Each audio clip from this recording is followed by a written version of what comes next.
La vie, c'est pas de la tarte. J'étais obligé de commencer avec ça. Hein. T'as rien à me dire, je sais. Les filles m'ignorent, je suis né comme ça. Au mieux, elles se foutent de moi. Mais vas-y, Sherman, fais ton Terminator. Comme le film Astucieux. Astucieux. Ouais, ça va, j'ai compris. Tu me prends pour un gogol. Tu me prends pour un gogol. De toute façon, de raison. Christophe Lemoine, incroyable. Oui. Oui. Tu es un gogol. Je vois. Je vois. Le Terminator. Je suis le Terminator. Un robot sexuel. Faut le voir en VF, hein, vraiment, ce film. Une petite vénarde. Et je suis une vénarde. Petite vénarde. Oh oui, Nadia. Tu es même sur la liste. Pour une Termination. Prends ma main, si tu veux survivre. Mon dieu. Cette scène-là, mais c'est exceptionnel. Le haut secours, il me fume à chaque fois. Baise-moi, mon gogol. Affirmatif. Messieurs, dames, comment allez-vous ce soir pour parler de American Pie? Si on est... Honnêtement, si on fait un live où on dépasse la centaine, c'est extraordinaire. Parce que je vois pas comment ce serait possible sur un sujet comme ça. Mais étant donné que je suis dans un immense mood American Pie en ce moment, que je me suis refait, alors les 4, hein, le premier, tout dans le désordre. J'ai commencé par le 4, après j'ai fait le 1, le 3, le 2, enfin vraiment, j'ai tout fait. Non, j'ai dû faire 4, 2... 1, 3. J'ai vraiment tout fait dans le désordre parce que sur Netflix, le troisième, il était plus. Donc c'est celui que j'ai gardé pour la fin. Pourquoi aujourd'hui parler d'American Pie? Oui, il y aura évidemment un live sur Jurassic World Dominion. Pas un live full théorie, etc. parce que j'en fais déjà des vidéos. Ni un live attente parce que comme je le vois en avant-première, bah, ça sert pas à grand-chose en fait de faire un live attente sachant que je l'aurais déjà vu. Puisque je le vois dimanche prochain.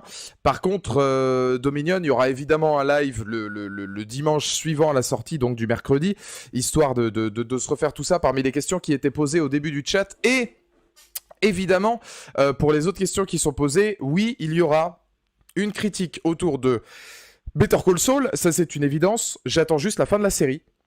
Ça servira à rien de me demander parce qu'on me demande toutes les semaines, voire quasiment tous les jours hein, presque. Est-ce que tu vas parler de Better Call Saul? C'est trop bien Better Call Saul. Quand est-ce que tu parles de Better Call Saul? On va en parler évidemment de Better Call Saul, mais on en parlera en temps voulu, c'est-à-dire à la fin de la série, puisque de toute façon je n'ai pas encore regardé, j'ai pas le temps. Là actuellement je suis sur trop de sujets et trop de projets pour pouvoir regarder Better Call Saul. J'aurai ça à rattraper, Stranger Things, Peaky Blinders, le mois de septembre, le mois d'octobre. À mon avis, il y aura beaucoup de rattrapages de séries télé qui vous plairont, mais on en parlera évidemment plus tard. American Pie donc, j'ai eu envie de faire cette vidéo pour voir s'il y avait des amateurs, des initiés ici de la saga, parce que j'avais eu l'occasion de les voir quand j'étais gamin, j'avais eu l'occasion de les revoir par la suite, j'en avais d'ailleurs fait une vidéo sur YouTube un petit peu pour expliquer le sens de la vie par rapport à American Pie, je trouve que c'est un film, enfin une saga en tout cas qui est loin d'être conne.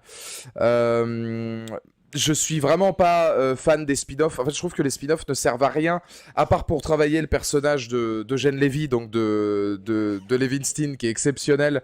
Mais sinon, voilà, c'est pas. Je trouve que en termes d'humour, en termes de délire, on est vraiment sur du direct ou DVD. Je trouve qu'il y a vraiment plus cette magie des premiers. Il y a plus l'aura finalement des 4 premiers, enfin des 4 American Pie, des 4 American Pie, les classiques, les originaux, ceux qui sont passés au cinéma. Et j'avais envie de revenir là-dessus parce qu'en ce moment je suis pas mal dans un mood en American Pie, mais d'un autre côté j'avais envie d'y revenir, non pas pour qu'on se refasse les meilleurs moments et pour qu'on se dise putain qu'est-ce que c'était drôle, mais pour essayer d'aller chercher un petit peu plus loin parce que ça reste quand même une saga pour moi qui a de grandes qualités, vraiment, qui est hyper intéressante, qui est assez riche, notamment dans ses suites. Le premier qui reste un teenage movie très classique, même si je trouve que les dernières séquences, notamment vis-à-vis de Oz et Heather, sont plutôt intéressantes. Enfin, il y a des séquences, je trouve, qui sont assez émouvantes dans le premier. Moi, je resterai toujours sur le... Il y a des punchlines aussi. Les punchlines sont incroyables. Mais à la fin du premier, quand Michelle, elle se met sur Jim et qu'elle lui dit « Comment je m'appelle ? Crie mon nom, salope !» Ça sort de nulle part. Même moi, parce que le premier, je l'ai revu il y a pas longtemps. C'est celui dont je me rappelais le moins. Je me rappelais beaucoup du deuxième et du quatrième. Un peu moins du troisième, hormis certaines séquences. On embrasse évidemment les truffes au chocolat. Et puis, le premier, c'était celui dont je me souvenais vraiment le moins. Et alors, je me suis vraiment fendu la gueule en regardant le premier. C'est un des plus drôles, même si c'est un des moins profonds.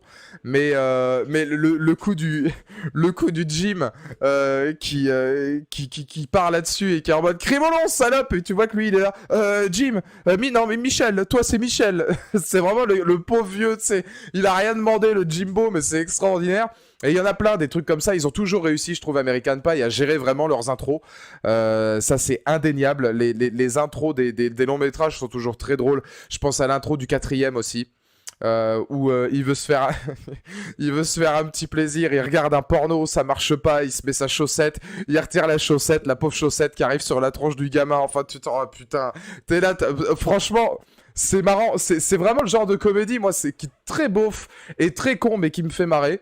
Parce que, en fait, l'avantage d'American Pie, et je voudrais commencer par là, c'est que non seulement c'est multiculturel, parce que ça peut plaire à tous, je pense que ça peut plaire à chaque génération, mais c'est très acté et c'est très embarqué sur même la génération d'avant moi. Je sais pas quel âge vous avez dans le chat, si vous voulez donner votre âge dans le chat, n'hésitez pas pour qu'on voit un petit peu les conflits de génération. Mais même moi, par exemple, je pense être trop jeune pour la saga American Pie. Je suis né en 93, j'ai 29 ans, le premier est sorti en 99. 99, finalement, c'était les gars de 20 ans. Donc déjà dans les années 79-80. T'es né au début des années 80 ou fin des années 70. T'as à peu près 20 balais à l'époque de la sortie d'American Pie. Donc évidemment, toute l'ambiance sonore et musicale, etc. du film, tu la prends aussi dans la gueule. Voilà, là, je vois des gens, 33, 42. À la sortie du premier, j'avais 11 ans. Ah, tu vois, Louchat, du coup, 11 ans, t'étais peut-être même un peu jeune à l'époque. Enfin, je pense aux parents, tu vois. American Pie, c'est peut-être pas un film que tu laisses regarder à des gamins de 10 11 ans. C'est peut-être un petit peu trop... voilà, ils seraient peut-être un peu trop en avance sur leur temps. Mais bon, après, tu peux tomber dessus à la télé, hein, mais tu vois, enfin c'est vraiment, je pense que ça parle à la génération techniquement avant moi. Et pourtant c'est multigénérationnel parce que American Pie c'est une saga qui a réussi à regrouper finalement tout le monde. Là je vois aussi beaucoup de gens 21, 22, 26, 24, 27. Il y a beaucoup de gens d'à peu près mon âge, donc de la génération d'après, celle d'American Pie, voire d'après hein, pour les plus jeunes, je pense à ceux qui ont 20, 21 ans par exemple. C'est la génération d'après moi qui a quand même réussi à grandir avec cette saga-là, avec cette licence et qui a, je pense, voilà, marqué les esprits. Quand on pense à American Pie, effectivement, on pense à l'été, on pense au printemps, on pense à nos périodes de lycéens, nos périodes universitaires, les musiques, évidemment, typiques d'American Pie, style vraiment ce rock californien qui a fait Sum 41, alors t'avais du Green Day aussi, t'avais du Three Doors Down, t'avais du Blink 182, enfin t'avais vraiment une entité. Je trouve que c'est une saga, il faudrait commencer là-dessus, qui a une âme à part entière. On peut dire aujourd'hui d'American Pie que c'est American Pie, pardon, que c'est une grosse saga de beauf, que c'est vraiment de l'humour beauf, etc., que ça vole pas haut. Moi, je trouve que ça va beaucoup plus loin que ça. Déjà parce que c'est identitaire, ça a vraiment sa propre identité, et parce que c'est multigénérationnel, ça a réussi vraiment à parler à tout le monde.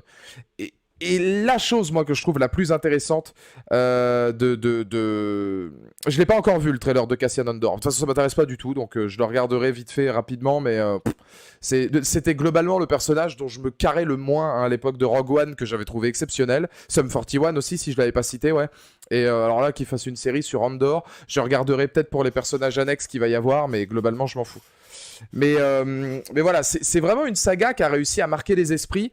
Et je la trouve beaucoup plus intelligente qu'il n'y paraît. C'est-à-dire que sous ses airs beaufs... je vais reprendre la phrase de Jim dans American Pie 3, mais je sais pas si vous vous souvenez de la scène où en gros...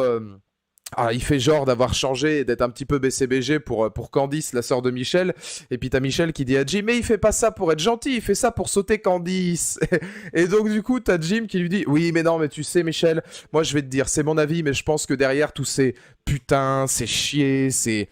bouffe-moi le cul. Et ben il y a vraiment quelqu'un qui essaie de s'insérer dans la société et quelqu'un qui a envie. En tout cas, c'est mon avis. Et c'est exactement la même chose sur American Pie en ce qui me concerne. C'est que derrière tous ces putains, ces chier, ces bouffe-moi le cul, c'est qui l'enculé du cul, Jim l'enculé. Derrière tous ces trucs-là, il y a vraiment un état d'esprit, je trouve, hyper intéressant, hyper profond vis-à-vis de certains personnages. Alors, il y en a quelques-uns qui évoluent pas particulièrement. Je veux dire, l'idéologie du syndrome de Peter Pan, c'est clairement Steve Stifler, qui est exceptionnel. Je veux dire, Sean William Scott, là-dedans, il est inouï. Mais tous les autres protagonistes sont, en termes d'écriture, je trouve, plus intéressants. Ce qui est vachement drôle et ce que je trouve hyper intéressant, en fait, avec cette saga, c'est que, peu importe l'âge qu'on est ou de la génération dans laquelle on est, quand on la regarde, on arrive à grandir. Quelque part, d'une façon ou d'une autre, on peut réussir à grandir, on peut réussir à se façonner un petit peu, et on peut réussir quelque part à ne plus avoir peur forcément de Jim, l'enculé du cul. Jim, elle est exceptionnelle, Flo, celle-là. Et comment il va le Kenny? Ça me rappelle une fois en stage d'été. Enfin, je vous jure, le nombre de fois où on va l'entendre cette phrase, ça me rappelle, moi, une fois, c'est marrant, en stage d'été, puis je me suis mis la flûte dans la chatte. Ah, pardon? T'as dit quoi, Michel? Non, rien. Voilà, c'est des trucs hyper beaufs, et en même temps, c'est l'humour bas de plafond américain. Mais derrière, vis-à-vis de certains personnages, je trouve qu'il y a une vraie tendresse. Et il y a une... Il y a un véritable sens de la vie derrière, où quand tu vas regarder cette saga, en tout cas moi ça me l'a montré encore plus là quand je les ai regardés tous d'affilée. Vraiment, je me suis fait enfin, je les ai vus dans le désordre, mais je me les suis tous fait à la suite. Quand tu prends un personnage comme Jim, par exemple, t'as l'impression que ces personnages-là ont été écrits comme s'ils pouvaient être... nous tous, c'est-à-dire que c'est vraiment une idéologie de chaque personne. Il y a des êtres beaucoup plus profonds, que ce soit Paul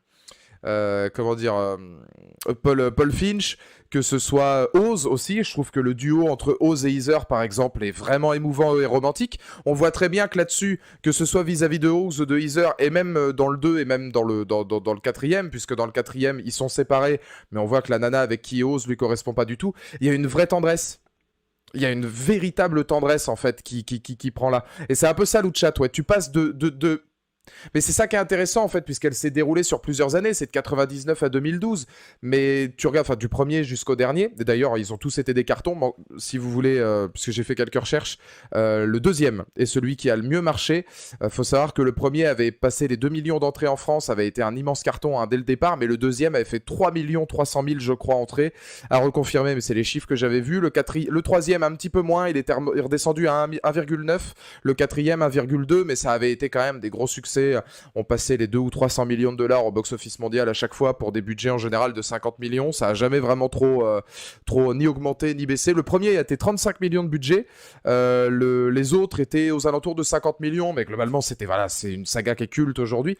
Je reviendrai pas sur les spin-offs, pas très intéressant. Mais moi, je trouve que c'est une saga, voilà, comme tu disais, on passe de ado à adulte au fur et à mesure des films, mais à une vitesse qui... et à la fois très rapide, puisque c'est des longs métrages, mais en même temps, qui s'étale dans le temps, puisque les films se sont étalés dans le temps aussi.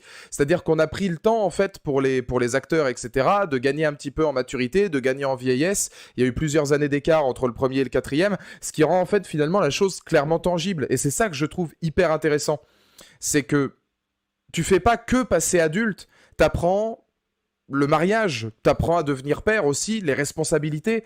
Tu vois le personnage de Gene Levy, le père Levinstein. Je trouve que c'est voilà, il y a une vraie idéologie. Bah moi je suis pas d'accord du tout, Drop One. C'est culte, ouais, mais pour moi c'est loin d'être con. On peut pas juger une saga, c'est aussi pour ça que je fais ce live. On peut pas juger une saga sur ses blagues de beauf. Se dire uniquement, c'est une saga, c'est des blagues de beauf, c'est débile, c'est concon, c'est marrant, c'est culte, mais ça va pas plus loin. C'est vraiment une saga qui va plus loin. Dans l'enrichissement personnel, dans la manière dont quelque part ça va te montrer un sens de la vie, dans la manière dont les gens peuvent changer aussi, de certaines personnes, notamment Jean dans American Pie 2, qui est omnubilé dans l'idée de la Nadia, voilà, la femme parfaite, etc. Tu vois, le pur registre de l'adolescent qui finalement n'a pas grand intérêt et puis qui est très... comment te dire, très superficiel, et qui va aller vers quelqu'un qui l'attendait pas, finalement, et qui va trouver un amour véritable, qui est capable aussi de montrer aux spectateurs ce que c'est finalement de devenir adulte, devenir un homme, pour la plupart, notamment pour Oz aussi, de faire le bon choix, mais de pas oublier, à un moment donné, de rester des grands enfants. Et c'est ça que je trouve hyper intéressant, et ça c'est notamment ce qui est développé dans le quatrième. Je sais qu'il y a beaucoup de gens dans le chat qui me posaient la question, c'est lequel ton préféré? N'hésitez pas dans le chat à me le dire. D'ailleurs, pour moi, mon préféré, c'est le quatrième. Je trouve que d'un point de vue filmique, déjà, c'est le plus abouti. Je trouve qu'en termes de narration, de ce que ça permet d'évaluer des personnages, l'évolution des protagonistes aussi, et puis cette espèce de retour parfait où finalement tu te rends compte que c'est une suite qui a absolument pas de trop parce que tu gardes toutes ces vibes des années fin 90 et tu les remets au goût du jour en 2012 à une époque où justement bah, tu as l'avènement des réseaux sociaux, des trucs comme ça, etc. Donc de plus en plus, on perd déjà un petit peu cette mouvance. American Pie, c'est une saga qui est aussi intéressante et importante pour nous, c'est qu'American Pie, c'est vraiment une saga qui pue la fin des années 90, début 2000. Elle a réussi à échapper un petit peu et elle se moque, notamment dans le quatrième, comment elle se moque de toutes les nouvelles institutions qui aujourd'hui, en 2022, bon, bah, ont cartonné, hein, les réseaux sociaux, le côté très superficiel de l'être humain, de la manière dont ça se passe, mais en même temps avec un regard adulte. Et c'est ça que je trouve hyper intéressant, c'est le regard adulte qu'ils ont sur leur propre jeunesse. Il y a une phrase dans le quatrième qui est pas mal. Alors je sais plus qui l'a dit, je crois que c'est Kevin ou Oz, ou peut-être même Jim, je sais plus. Mais où à un moment donné, on est dans un optique où on se dit, mais on était aussi cons que ça, les gars, quand on était jeunes, ou c'est que nous là? Et en fait, bah, ils se rendent bien compte qu'ils étaient exactement pareils. C'est juste que c'est des conflits générationnels. Tu comptes faire un live pour parler de toutes les annonces de la Star Wars Celebration? Pas du tout, pas du tout. On en parlera sur Twitch quand j'aurai l'occasion d'en parler. On en parlera en live pendant Kenobi, par exemple, puisque dimanche on fait un live sur les 2 épisodes de Kenobi. Donc je pense qu'on aura peut-être l'opportunité derrière, après, de parler des news de la Star Wars Celebration. Je pense qu'on fera un aparté dessus, ouais. Après les 2 épisodes sur Kenobi. Sinon, non, j'en parlerai pas plus que ça, non. J'ai rien vu encore. Attention, je suis tellement bladé de taf en ce moment, j'ai pas le temps de m'y intéresser. Moi, le 1, je le trouve un peu intemporel. Bah, ils sont quelque part intemporels. C'est-à-dire qu'ils ont vraiment une identité, comme je disais tout à l'heure, de cette fin des années 90, de ce début des années 2000, qui se retrouve même musicalement, qui se retrouve même dans la manière dont les scènes comiques vont être filmées, qui se retrouve aussi, et ça c'est hyper important de le dire, dans l'humour. Parce que là, je vais vous poser une question simple. Est-ce que vous pensez vraiment... Alors on verra, puisque je sais qu'il y avait une des comédiennes, c'était Tara Reid qui avait dit que apparemment il y avait un scénario d'un American Pie 5 qui était dans les cartons. C'était selon elle le meilleur scénario qu'ils aient fait des 4. Il était d'après elle très touchant et très intéressant. Maintenant ça remonte à il y a 2-3 ans. Donc est-ce que American Pie 5 a été annulé? Est-ce qu'ils vont finir par le faire? Ou est-ce que c'était simplement...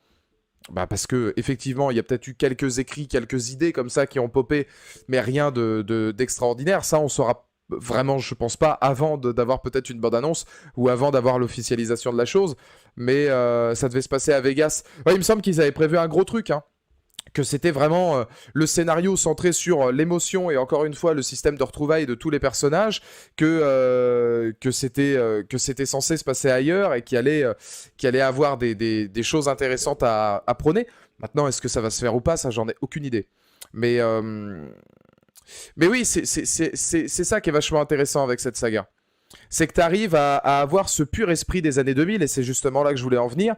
Est-ce que vous pensez vraiment qu'en 2022, une saga comme ça pourrait sortir au cinéma? Avec le nombre de MeToo et de trucs et de machins et comment dire, de bien-pensance qu'on peut se trouver aujourd'hui, est-ce que vous pensez vraiment qu'une saga comme American Pie pourrait sortir au ciné? Aux États-Unis, peut-être un petit peu plus. Preuve en est qu'ils en ont sorti un, là, un dernier spin-off, c'était en 2020 ou 2021. C'était Girl Power, American Pie Presents Girl Power. J'ai pas regardé, évidemment, ça m'intéresse pas les spin-offs. Mais autant aux États-Unis, je me pose des questions de me dire pourquoi pas? On sait jamais. Mais alors, c'était tellement borderline, et c'est ça aussi qui est hyper intéressant avec cette saga American Pie, c'est qu'elle a quand même marqué comment dire, elle a marqué son temps, mais elle a aussi marqué un fossé. Il y a eu Very Bad Trip, quand même. Mais je pense que l'humour, que ce soit au cinéma ou dans ce qu'on peut dire et ne pas dire, etc., vous le savez très bien depuis déjà quelques temps, hein, c'est de moins en moins intéressant. Enfin, je veux dire, c'est de plus en plus bien pensant, c'est de plus en plus, comment vous dire, censuré, puisqu'on ne peut plus tout dire, encore moins à la télévision, dans les séries télé, etc. Mais American Pie, il y a eu ensuite la saga, évidemment, de la trilogie des Very Bad Trip, mais depuis, c'est très compliqué quand même de réussir à refaire des choses comme ça, hein. Culture du, ils nous diront. Culture du quoi, Drop One? Ah oui, oui, d'accord, j'avais compris culture du vide. Non, je suppose que tu veux dire culture du viol. Bah... Alors que tu vois, finalement, enfin, je veux dire, il y a des scènes qui sont aussi intéressantes et qui remettent les choses dans leur contexte dans American Pie. Je pense notamment dans American Pie 4 où Jim pourrait totalement user même pas de ses charmes, hein, parce que de toute façon, c'était plus ou moins acté qu'il plaisait à la gamine pour qui il faisait du babysitting. C'était la toute petite qui fête ses 18 ans. Alors, elle se met carrément... Bon, ça, c'est une scène, par exemple, tu vois, qui pourrait être choquante aujourd'hui. Elle se met carrément à poil devant lui. Tu te dis déjà, on est au cinéma, tu montres une gamine de 18 ans entièrement nue. Alors l'actrice devait être un peu plus vieille, etc. Mais déjà de base, je suis pas sûr que ça actuellement, ça pourrait sortir. Et puis derrière, de toute façon, lui, il finit par dire non. Ça se termine comme ça, mais elle est trimballée à poil sur des kilomètres, alors que c'est plutôt elle qui est carrément en mode Jim, je te veux et je t'aurai. Ça, c'est des séquences aujourd'hui que tu peux plus tourner. Parce que ça ferait comment dire, ça ferait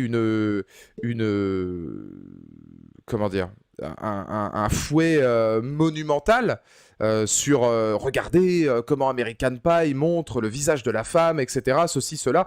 Alors que globalement, je pense qu'American Pie, c'est un peu comme ce qu'était Caméra Café. Bon, c'est deux choses qui n'ont rien à voir, mais Caméra Café, en général, quand on me dit que c'est beauf, que c'est misogyne, que c'est raciste, que c'est homophobe, que c'est ceci, que c'est cela, j'ai tendance à dire non, c'est tout le contraire. Je pense que Caméra Café, pour moi, c'est une des séries les plus intelligentes qui a été écrite en France. Vraiment, je le pense. Et c'est autodérision, c'est une critique d'eux-mêmes. Faut voir qu'American Pie, la plupart du temps, c'est une critique d'eux-mêmes aussi. Ils se moquent avant tout d'eux-mêmes et ils se moquent de ce côté Spring Break, ce côté adolescent qui va penser qu'à niquer, etc. Où finalement, ça lui retombe toujours dessus. Parce que ça leur retombe toujours dessus. Même quand ils sont vieux, ça leur retombe dessus. Et c'est quelque chose qui est hyper dommage aujourd'hui, je trouve, en 2022. C'est qu'on ne pourrait pas écrire ce genre de choses-là, même à part si t'es un génie comme Jérémy Ferrari, que tu fais des spectacles, etc. Parce que bon bah lui, il a le feu sacré, il a une telle qualité d'écriture que il peut faire tout l'humour noir qu'il veut. Mais j'ai tendance à imaginer que de l'humour comme Caméra Café aujourd'hui, ça pourrait pas se faire. Et ça pourrait pas se faire parce que, en tout cas c'est mon avis, je pense que on confond les messages à l'intérieur des longs métrages. Le message dans American Pie, c'est pas faut faire la bringue, faut faire ceci, faut faire cela, le Steve Meister, le Trickman ne respecte pas les meufs. Je trouve que justement, c'est l'inverse. C'est-à-dire que c'est une saga qui va plus aller sur l'autodérision, le second degré, et ce que le spectateur doit garder à l'esprit, c'est plutôt des personnages comme Oz ou Jim. C'est des personnages qui, à la fin, justement, eux, en sortent grandis. Ils en sortent beaucoup plus gagnants sur les déboires. Les personnages de Jim et Oz, pour moi, sont d'ailleurs beaucoup plus intéressants à étudier en termes d'écriture. Jim, il va traverser toutes les étapes et toutes les phases de l'être humain, toutes les phases de l'homme. Des doutes de l'adolescence, le premier amour, l'amour qu'il n'ose pas vraiment se dévoiler parce qu'il est encore dans son côté superficiel, un petit peu jeune et gamin, pour aller vers le côté adulte, le mariage. Alors c'est toujours très beauf, même la demande en mariage, elle est très beauf, mais voilà, moi je trouve que c'est très rigolo. Et puis derrière, la responsabilité. La responsabilité de la nana de 18 ans qui va ramener jusque chez elle alors que la nana est complètement détruite et justement où c'est un bel acte de respect vis-à-vis de cette nana-là. La responsabilité des enfants. La responsabilité de l'amitié aussi, parce que c'est un film qui est quand même très feel-good sur le rapport avec l'amitié. Même avec Stifler qui serait décrit comme l'apologie du harceleur sexuel en 2022. Oui, c'est vrai, Drop One. Bah, d'un autre côté, alors après... Il y a des trucs, il y va fort. Hein. Je veux dire, cet humour-là, l'humour d'American Pie, tu pourrais en sauver certaines parties. Tout ce qu'il y a autour de Stifler, mais c'est ça qui est intéressant en fait dans la balance humoristique par rapport à American Pie, c'est que finalement Stifler, ça lui retombe toujours dessus. C'est quand même le mec qui se fait pisser dessus, c'est quand même le mec qui boit la semence divine de Kevin qui vient juste de terminer dans un verre de bière. Enfin, tu te dis, c'est vrai que bon, globalement, ça vole pas haut et c'est très beauf, mais c'est toujours ce rapport comment dire, de hiérarchie entre le mec effectivement exécrable au possible, mais qui a pourtant un bon fond par moment, et ça, c'est ça qui est intéressant dans l'évolution. C'est pour ça que je disais que c'était une saga qui allait vraiment plus loin que ce qu'on peut imaginer. C'est une saga qui est intéressante, puisqu'à un moment donné, on le voit surtout à partir du 3e, il y a des choses différentes qui se passent. Déjà, il y a un Stifler qui va tout faire pour que le mariage de son pote se passe correctement.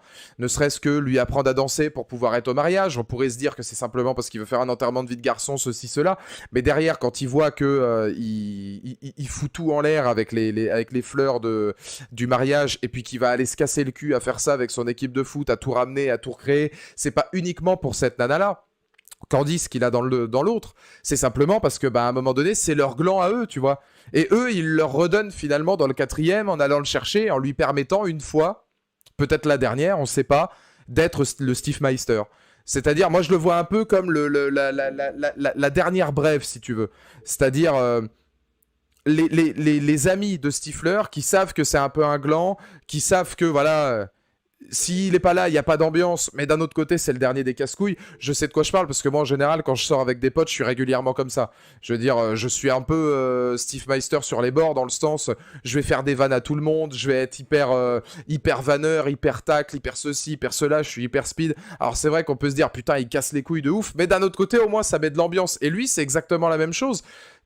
Et ce rapport de force qu'il a entre son passé, dont il n'arrive pas à se séparer, parce qu'on le voit que c'est quelqu'un qui est bloqué dans le temps, syndrome Peter Pan, c'est des écritures qui sont intéressantes vis-à-vis du personnage de Stifler, et bah finalement c'est ses amis qui eux ont réussi à évoluer, qui eux ont réussi à devenir adultes, qui vont aller le chercher à la fin du 4e et lui dire pour une fois, peut-être pour la dernière fois de ta vie, t'as le droit d'encore une fois être le Steve Meister et t'as le droit d'avoir une nouvelle fois 20 ans. Et moi je trouve que bah, c'est hyper feel good. C'est vraiment hyper feel good comme manière de voir la vie, de voir le monde. Et c'est ça que j'imagine être le sens de la vie. C'est, je trouve ça intéressant d'aller chercher plus loin dans une saga humoristique. Et je trouve ça intéressant de développer des personnages et de faire en sorte que le spectateur, à un moment donné, puisse ne plus avoir peur de certaines choses. Vraiment. Quand il dit t'es bloqué dans le passé. Oui, bien sûr, ils lui disent. Mais parce qu'il est complètement, et c'est le cas, il est complètement bloqué dans le passé. Il est complètement bloqué dans la personne qu'il était avant, alors que les autres ont essayé de grandir. Est-ce que les autres ont peut-être même un petit peu grandi trop vite? Ça, on sait pas. Ils ont été complètement pris de court aussi. C'est-à-dire Jim qui a un gamin, etc. Mais il voit bien que eux, ça leur fait du bien aussi de pouvoir revenir dans cette version d'eux-mêmes. Je vais revenir sur le don. Merci Flo pour le don. Merci beaucoup pour le soutien. Sean William Scott, lui, n'était pas chaud pour continuer le rôle de Stifler parce que même s'il le joue à la perfection, il trouve que le personnage est son total opposé. Tiens, c'est intéressant ça. Alors, je le savais pas du tout. Je veux dire, il est tellement habité par le personnage que... puis surtout pour le faire à 4 reprises, puis je veux dire, tu reviens après, etc. J'étais pas du tout... Bah, merci pour l'info, ouais, Flo, parce que je le savais pas. Mais comme quoi, ça montre que c'est un grand acteur. Sean William Scott, ce qui est marrant, c'est que globalement, la plupart de ses rôles sont souvent comme ça. Je pense à Evolution aussi. Son rôle dans Evolution, c'est dès qu'il peut voir Julianne Moore et lui retirer le t-shirt ou des trucs ou des machins, voilà. Les nanas qui ouvrent les chemises à gogo. Toi, tu prends les douches avec ton équipe de volleyball, Lord Dodo Jones, c'est incroyable. Bon, il est souvent dans ce délire-là. Mais alors, c'est un rôle qu'on jurerait pourtant de composition pour lui, alors que finalement, ça ne l'est pas. C'est intéressant. C'est intéressant. Mais c'est des... Ouais, je trouve que c'est des configurations de sagas qui sont hyper intéressantes et hyper feel-good. Sa première apparition dans le 4 est géniale. Les vannes au bureau qui montrent qu'il a pas changé, des vannes d'ado. Ah ouais, de ouf. Je ne sais plus d'où je tiens ça, mais c'est sûr. Ah oui, c'est possible. Bah, peut-être qu'il l'avait balancé en... peut-être qu'il l'avait balancé dans une interview. Je sais qu'ils avaient été pas mal chez Koei pendant la sortie de l'Opus en 2012, donc ça venait de pète de là parce qu'ils avaient fait une grosse tournée de communication. C'était la réunion d'American Pie après des années, donc forcément c'était attendu de tous. Et encore, le laps de temps entre 99 et 2012 a pas été si long que ça. Il y a 13 ans qui se sont passés, mais finalement ça a pas été si long, je veux dire. Dans le 4, il chie dans une glacière. Ouais, et c'est techniquement l'une des séquences les plus cultes du 4e. Je sais qu'Aurel Zvek, cette séquence-là, il l'adore. À chaque fois, il me dit, la séquence de la glacière, elle est exceptionnelle. Mais c'est vrai que il y a toujours cet humour beauf. On pourra pas nier qu'il y a de l'humour beauf, borderline. Et c'est vrai que par rapport à cet humour-là, moi, je vous le dis, on est en 2022 aujourd'hui, il y a beaucoup de vannes qui passeraient pas. Il y a énormément de vannes qui passeraient pas, ne serait-ce que sur les vannes du Stifler. Ça a beau être dans l'autodérision, dans le second degré, etc. Et puis de temps en temps, délivrer des messages relativement positifs. Je repense encore une fois à Jim, qui justement a une éthique, une ligne de conduite. Il est marié, il sait que la nana de 18 ans, elle vaut bien plus que ça, elle mérite bien plus que ça. Et qu'à un moment donné, il faut qu'elle se respecte aussi. Et d'ailleurs, il lui dit à la fin du film, c'est des bonnes choses. Ça montre quand même des exemples qui sont parfois de bons exemples. L'exemple du mariage aussi, sur le fait de devenir adulte, de s'assumer en tant qu'adulte. C'est des messages qui sont intéressants. Stifler qui de temps en temps essaie de se racheter un petit peu une ligne de conduite. C'est intéressant aussi. Oz et Heather, comment dire, la jonction entre les deux personnages. La jonction entre les deux personnages qui sont justement partis pour mieux revenir. C'est quand même deux protagonistes, Oz et Heather, qui sont probablement les plus posés. Je trouve qu'il y a de la romance aussi. Il y a quelque chose d'assez élégant et poétique. Je sais pas ce que vous en pensez de ce personnage-là, mais moi, de mon point de vue, je trouve que le personnage le plus élégant, le plus poétique, c'est Oz. Oz, tu sens que l'idée de niquer pour niquer ou de ceci ou de cela, hormis le maintenant suce-moi salope qui balance dans la voiture, ou je crois que je sais plus comment il sort ça. C'est suce-moi salope, je crois qu'il dit dans la voiture ou un truc comme ça, ou c'est allez suce-moi coquine. Enfin, je sais plus exactement. Mais il est dans cette configuration là 15 secondes et tu sens qu'il est pas là-dedans du tout. Même la nana dans la voiture lui dit mais oh, c'était pas comme ça, arrête, qu'est-ce que tu racontes? Et finalement ce personnage là, il va apporter la tendresse. Comment il va, mon lot film qui parle de ma saga préférée? Je croyais que c'était Jackass. Bon, de toute façon, c'est l'un ou l'autre. Suce-moi ma poule, ouais, voilà, ouais, c'est le ma poule que j'avais pas. Le suce-moi ma poule. Ah non, mais il est exceptionnel, mais parce que personne y croit, ça sort tellement de nulle part. Quand les autres disent à Stifler que les années lycée ont été géniales en grande partie grâce à lui, c'est beau. Merci beaucoup, Juju, pour le don, ça fait plaisir. Merci beaucoup, mais c'est exactement ça. Chaque personnage a une particularité. Et le fait qu'ils reviennent pour lui dire que les années lycée, pour lui, étaient importantes, pour moi, je vois ça comme finalement, tu vois, le signe qui peut laisser ça derrière lui. Et c'est un beau moment. Ça montre en fait aux gens qui ont le syndrome Peter Pan, et moi j'en fais aussi partie, parce que moi c'est vrai que globalement, j'ai été quelqu'un pendant longtemps qui avait la peur de vieillir et la peur du temps, et que j'ai eu longtemps été, c'était mieux avant, les années collège, les années lycée. Même si pour moi justement les années collège-lycée, elles étaient pas incroyables, j'en étais limite nostalgique en mode, ah putain c'est vrai que c'était cool quand même quelque part. Le fait que Stifler, à la fin du 4e, puisse aller à sa réunion, c'est, comme je disais tout à l'heure, l'idéologie de se dire qu'une dernière fois, tu peux te permettre d'être jeune, et surtout d'accepter l'idée que maintenant t'as vieilli, et de mieux le vivre. Alors, on ne sait pas si un jour il y a un 5e, ce sera la même chose. Salut Cizard, comment ça va? Vous êtes déjà à la critique du 4? Non, on fait un melting pot. Je fais le zoom sur la saga complète, parce que là, on parle des personnages. Donc là, on était sur le 4e, mais on peut parler de tous. Et justement, ce qui est bien avec ces personnages-là, c'est qu'ils ont tous une délimitation. Tu vois, Oz, c'est un peu le dandy romantique. C'est le mec, le suce-moi ma poule, il est très révélateur. C'est un gars, il est pas fait pour ça. Il est pas fait pour choper à gogo, ceci, cela, ça l'a... Enfin, il est pas doué pour ça, il est pas bon là-dedans. Et il repère une nana, Heather, qui est pour moi d'ailleurs la plus jolie de toutes les nanas d'American Pie. Je lui trouve un charme incroyable à Heather. Elle est magnifique. Et elle est douce, elle est tendre. Leur histoire, elle est tendre, elle a de la profondeur. Et ça, en fait, bah, les gens qui vont dire American Pie, c'est de la merde. Et globalement, c'est beauf, etc. Et puis ça rime pas à grand chose. C'est dommage de pas aller jusqu'au bout de ces arguments-là. Parce qu'effectivement, il y a cette profondeur-là chez Oz de la tendresse. Jim, c'est la maturité. C'est le passage à la maturité, vraiment la représentation du passage à l'âge adulte, tout simplement. C'est-à-dire que lui, il va vivre tout ce que doit vivre quelqu'un, en fait, qui va à un moment donné, effectivement, devoir devenir adulte, devoir être quelqu'un, devoir avoir des responsabilités. Stifler, c'est le syndrome Peter Pan par excellence. Et il me reste Kevin. Alors, il y a Finch aussi. Alors, Finch, lui, c'est le côté mystique. Mais alors, Finch n'a pas d'évolution particulière dans la saga, je trouve. C'est très resté dans la maman de Stifler, dans le 3. Si, la petite évolution dans le 3e que je trouve très drôle, c'est quand il se permet en tant qu'acteur de faire du Sean William Scott et du Stifler. Et franchement, c'est hyper drôle parce que tu regardes le jugement des deux entre Sean William Scott qui remet sa veste de Louis Vignac en mode... Oh, je suis choqué de ce que tu dis, Paul. Excuse-moi, la vulgarité ne résoudra jamais rien. Et l'autre, c'est allez, bouffe-moi le cul, nique ta mère. Donc voilà, Finch, c'est un peu... comment dire Finch, il est... Ouais, c'est pas qu'il est adulte avant l'âge. Finch, il est mystique. Il a vraiment ce truc mystique en mode Janine. Tu vois, genre avec la maman de Stifler, c'est extraordinaire. Tu vois qu'il parle bien, qu'il est hyper éduqué. Mais d'un autre côté, il a aussi une espèce de il a pas mal de phobies, la phobie des chiottes, la phobie de la propreté, des trucs, des machins. Il est un peu... Finch, c'est un peu un Sheldon Cooper dans Big Bang Theory, tu vois, c'est le mec, il est un peu en marge. Et t'as Kevin. Et alors, bah... Kevin, globalement, je sais pas trop comment le juger. Je trouve que Kevin, c'est le moins intéressant. Humainement, je trouve que Kevin, c'est peut-être le moins bien. Tu sais que chez Stifler, même si Stifler, il est un peu... tu sais que derrière, il y a un cœur. Tu sais que derrière, il y a quelqu'un qui aime ses proches. Et ça se voit avec Oz, ils sont très potes. Dès le premier, c'est les deux, quasi les deux meilleurs potes. Ils sont surtout potes, eux, plus qu'avec les autres. Enfin, en tout cas, pour Stifler et Oz.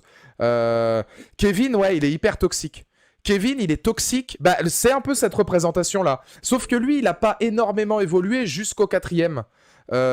Où finalement, dans le 4e, on se dit, il a une femme, il est bien dans son truc. Ça se voit qu'il a encore peut-être des sentiments qui sont remontés, il le dit pour Vicky, mais c'est lui de lui-même qui décide de s'arrêter là. Alors que dans le premier, la scène est malsaine en plus. Et je trouve la scène, pour le coup, vachement bien réalisée. C'est peut-être une des scènes les mieux réalisées. C'est la manière dont ils vont tous perdre leur virginité. Finch, dans le premier, c'est mystique. C'est la maman de Stifler. Alors, c'est la musique jazzy, c'est Janine. Il aurait eu un trou de mémoire, très probablement.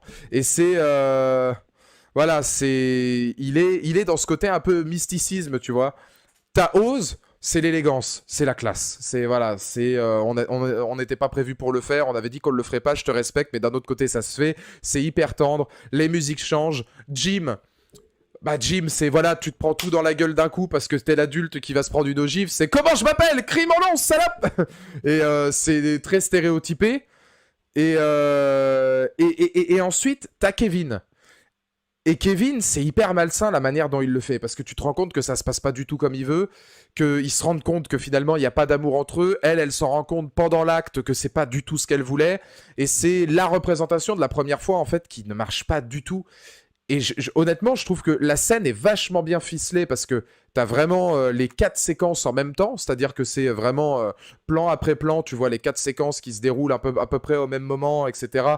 Et c'est plutôt bien foutu. Mais je trouve que la façon qu'il y a avec Kevin, elle est effectivement hyper malaisante. Et cette chose-là toxique, il la garde tout du long. Il va la garder dans le deuxième avec Vicky, où il est vraiment pas ouf avec elle pendant tout le long du film, à jouer un petit peu des doubles jeux d'amitié, d'amour, etc. On sait pas trop quoi. La pauvre Vicky, elle est liée pour rien. Elle sera d'ailleurs pas dans le troisième ensuite. Dans le quatrième, ça va un petit peu mieux, mais parce que bah il faut quand même qu'il y ait une évolution. Dans le 3, vous remarquerez d'ailleurs que Kevin, il est très passé sous silence. Et je serais curieux, moi, de savoir ce que les acteurs et ce que les scénaristes pensaient du personnage, comment ils ont voulu l'écrire. Oz est pas dans le troisième, il manque Oz, Heather et Vicky, ouais. Bon, Oz et Heather, ça s'explique, mais puisque de toute façon après ils sont plus ensemble. Mais c'est vrai que Kevin est très très très mis en retrait. Dans le troisième, voilà, il est carrément invisible. Et lui, il est la représentation des mecs un peu toxiques. C'est-à-dire des mecs qui sont vraiment... Bah, c'est con, mais en fait, Kevin, il est la représentation du moins bon. C'est-à-dire, pour moi, le premier... Je veux dire, le meilleur, pour moi, c'est le quatrième, parce que je le trouve d'une émotion et d'une... Il est touchant, enfin, il y a tout. Il est bien filmé, il est bien amené. Il y a des scènes qui sont hyper puissantes. Le quatrième, je trouve que c'est un vrai bon film. Après, c'est le 2, parce que je trouve que le 2, c'est le plus extravagant. Enfin, je veux dire... Le 2, on a tous été jeunes. La scène avec les deux lesbiennes, on se serait... Voilà, les gens de ma génération ou autres, on aurait été Stifler, on se serait tous sacrifiés pour notre équipe, disons-le honnêtement. Parce que, voilà, je veux dire, c'est tout dans l'extravagance. Cette scène-là avec les deux lesbiennes, qui est vachement mieux, je trouve, que dans le 3, où je trouve que dans le 3, c'est juste vulgaire. La grosse différence. Dans le 2... La scène avec les lesbiennes, elle se retourne encore contre eux. Parce que justement, on se dit, oh là là, les femmes, c'est des femmes objets, etc. Machin, c'est ce qu'on pourrait se dire de base. Alors qu'elles sont beaucoup plus intelligentes que les mecs. Elles savent ce qu'elles font, elles s'assument pleinement. Et elles sont largement plus intelligentes et plus, comment dire, conscientes de ce qui est en train de se passer, plutôt que les 3 autres qui regardent en mode gros chien dalleux, puis qui passent que pour des cons, finalement. Mais... Alors que dans le 3e, avec les stripteaseuses, quand ils arrivent, etc., puis qu'ils se foutent du truc partout, bon, c'est juste histoire de montrer des seins, parce qu'il faut une séquence avec des nibards un petit peu olé olé. Cette scène-là, je la trouve pas très très intéressante, même le dénouement est pas très drôle, je trouve. C'est pour ça que moi, le 4, je le mettrais en premier, ensuite le 2, ensuite le 3, et ensuite le 1. Parce que le 3, je l'ai un peu revalorisé par rapport à l'émotion qu'il y a du mariage, par rapport au rôle de Levenstein aussi, le père. Je trouve qu'il est assez important aussi dans l'ensemble.